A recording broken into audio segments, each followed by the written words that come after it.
He refused to fight, yet the war was never over. His muscles were coiled steel, but his mind was at its most vulnerable. To everyone else, he was the greatest warrior known to man, but inside this room, the air hung heavy. It was a thick blend of the damp, musty scent of ancient wood and the sharp, lingering tang of aged sweat. Bruce Lee sat cross-legged in the monastic dimness of a traditional dojo. A single, thin shaft of light pierced through the crack in the window, catching countless dust motes suspended in the air. These swirling specks were the only living motion in this static world, each one whispering of the speed of life outside these walls. In the midst of this silence, Lee was statuesque, frozen like a single frame in a film reel. But this stillness was no ordinary rest. It was an internal reckoning, a distillation of thousands of sparring sessions, tens of thousands of punches, and countless philosophical debates.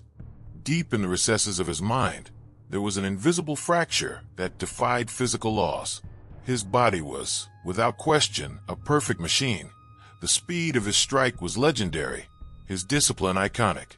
Yet, his mind remained unsatisfied with this absolute physical power because the greatest enemy was hiding within.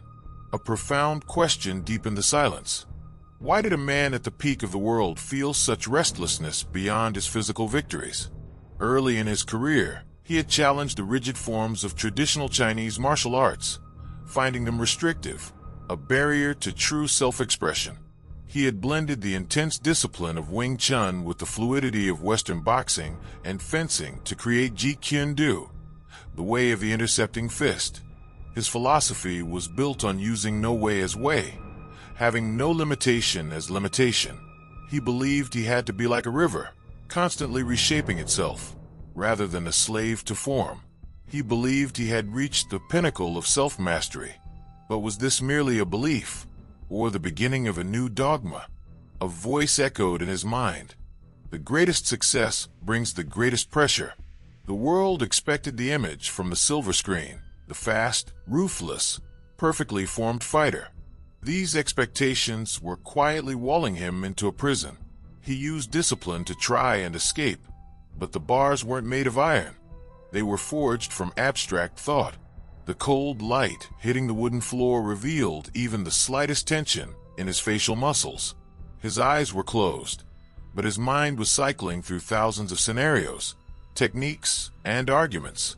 He was facing the one thing harder than the most brutal training: himself. Physical memories detonated in his mind.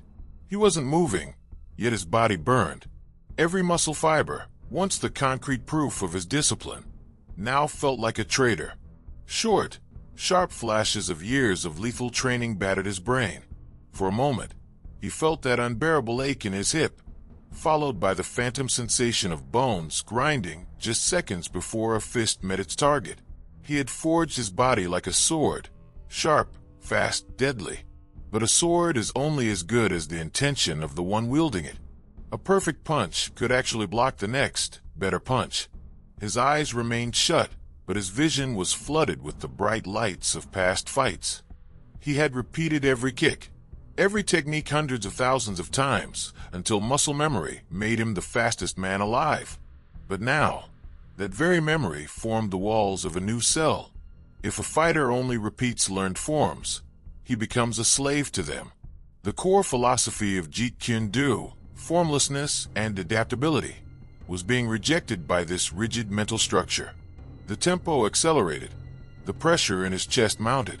The stagnant air of the room failed to reflect the storm raging inside him. His palms grew slick, the moisture seeping into the meditation cushion. His heart beat against his ribs like an offbeat war drum. Not physical fatigue, but a rising mental panic. Then, the second great enemy seeped in: ego and expectation. He didn't just represent a fighting style. He was the cultural bridge between East and West. Millions expected miracles. Movie headlines, box office records, they were an invisible, crushing weight on his shoulders. The ego whispered, "You are a legend. You have nothing left to prove. This silence is weakness." But the philosopher within knew that the legend was becoming a trap. If he tried to be the Bruce Lee the world wanted, He would lose the fluidity that was the essence of his art. He was trapped in a restrictive image, living in the shadow of his own perfection. It was more painful than any physical blow. His own spirit was turning against him. He realized his final and greatest adversary wasn't an external rival, a traditional master, or the pressures of Hollywood. The enemy was his own mind. The mind was trained to judge. Use this technique.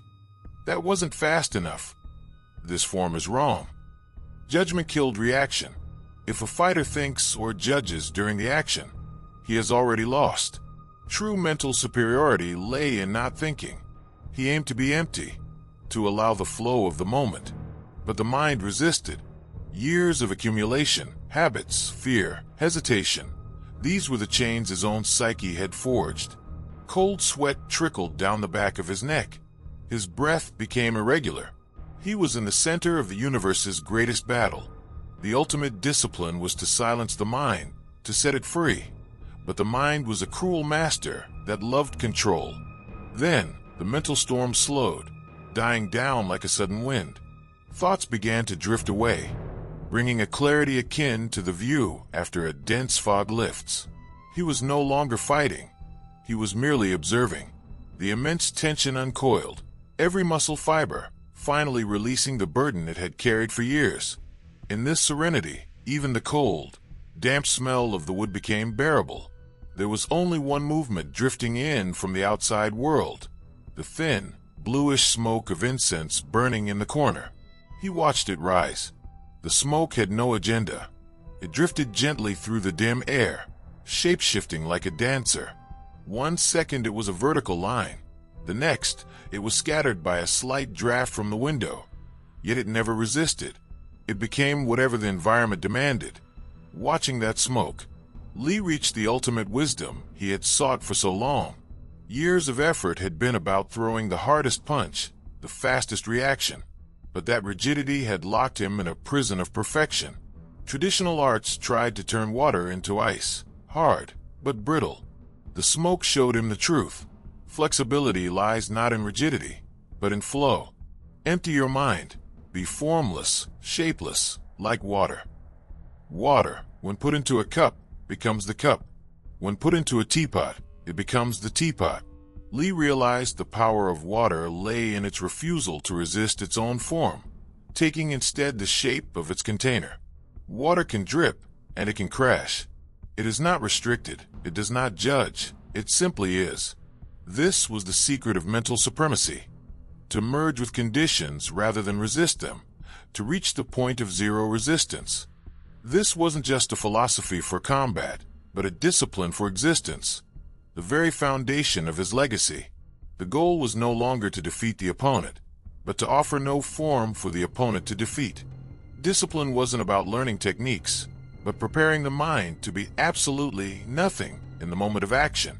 He had found the formula for the infinite fluidity he had chased for years. The philosophical breakthrough was complete. The path in theory was clear. But how to apply such a deep, complex philosophy in a fight lasting a fraction of a second, without thought, as a pure reflex? How to completely release the judging mind during a lethal conflict? The real challenge was transferring this perfect theory into an imperfect human body. His eyes were closed, yet he saw more clearly than ever before. The noise of the mental conflict vanished into the calm of the flowing water. The energy required to throw a perfect punch transformed into the lightness of absolute emptiness. The peak wasn't a moment of physical explosion, but a moment of mental reset. His years of discipline finally revealed their ultimate purpose: to reach spontaneity. Control came from completely letting go of control. He no longer felt his body as a doer, but as a being. He didn't think to flex a muscle. The muscle reacted without thought. He was no longer a fighter. He was a reflector. The opponent's action would find a reflection in his body, immediate and without judgment, like the moon reflected on a still lake. A powerful wave of awareness washed over him, not the satisfaction of winning, but the deep acceptance of simply being. As the damp scent of the room and the faint essence of incense wrapped around him, Lee felt his body lighten, as if gravity had loosened its grip. It was the soul breaking free from the chains of rigidity. He understood that this mental superiority applied to every moment of life. Thoughts, emotions, hardships. One must not resist them, but surrender to their flow. It was the purest form of Stoicism, the art of releasing what you cannot control. This silent, static moment formed the bedrock of the entire legacy he left on screen. Beneath every fast kick and dramatic scene, his true legacy lay not in his physical abilities, but in the courage to live his philosophy. Now, it is time to ask yourself this deep life lesson. What are the rigid forms in your life that dictate your shape and hold you back? In your career, your relationships, your daily habits, what rules do you follow simply because you were taught them, even though they have become chains that slow you down? Our story knots together in that black and white photo where years of intense discipline and internal struggle resolved in a single moment. Lee slowly opened his eyes. The cold light now illuminated not just his face, but the depth of his soul. The world outside was unaware of this philosophical transformation. They would continue to see him as a movie star, a fighting machine. But he now lived with a new truth. His responsibility was no longer just to perfect himself, but to show this formlessness to the world.